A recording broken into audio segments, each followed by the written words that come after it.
Ang programang ito ay rated SPG. Striktong patnubay at gabay ng magulang ang kailangan. Maaaring may masiselang tema, lengguwahe, karahasan, sexual, horror o droga na hindi angkop sa mga bata. Galit na galit itong si Don Julio dahil nahuli nga ang kanilang shipment. Dito na nga ay talagang nabulaga sila dahil ang mga parak ay talagang pumasok sa kanilang bodega. Buti na lang ay dali-dali itong nakuha ang kanilang pera at ang kanilang mga negosyo.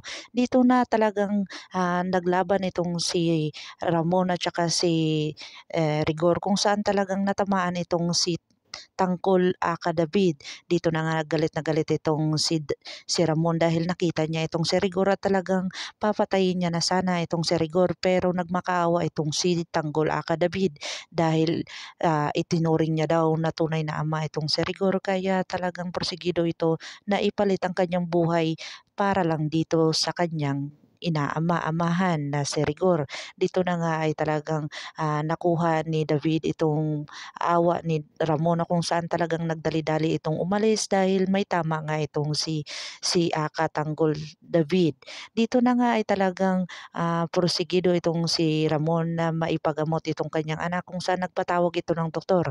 Agad-agad naman itong pumunta ang doktor at saka nurse na kung saan tinakot ni Ramon para gumaling lang ang kanyang anak na si David Katanggol. Dito na nga ay talagang ginawa ng lahat para ito ay gumaling kung saan takot na takot itong si Olga dahil baka mawala o mapatay itong si David na kung saan talagang wala na silang magagawa.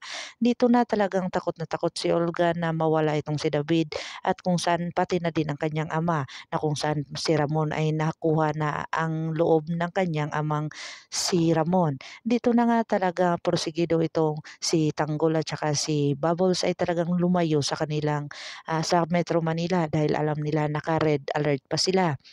Dito na nga ikinagulat ni Chief Espina dahil wala pa doon si Tanggol at talagang ang mga kasamahan lang ni Tanggol ang bumalik sa kulungan. Dito na nga ay talagang binugbog ito na kung saan wala silang magagawa dahil si Bubbles at saka si Tanggol ang nawawala. Dito na talaga nakatakas itong si Amanda at saka si Supremo kung saan talagang napunta sila sa Quiapo. Dito na nga pinaghahagilap sila ng mga tauhan ni Agustos kung saan talagang napaka swerte talaga nito ni Supremo at saka ni Amanda kung saan talagang binigyan sila ng damit para ito ay nang binigay lang sa kanila ng Diyos.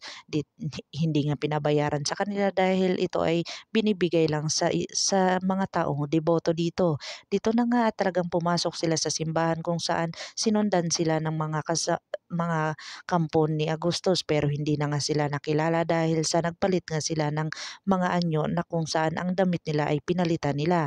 Kaya dito na nga madilim na silang aalis dun sa simbahan para hindi na sila masyadong makita ng mga tauhan at mga pulis dito sa Quiapo.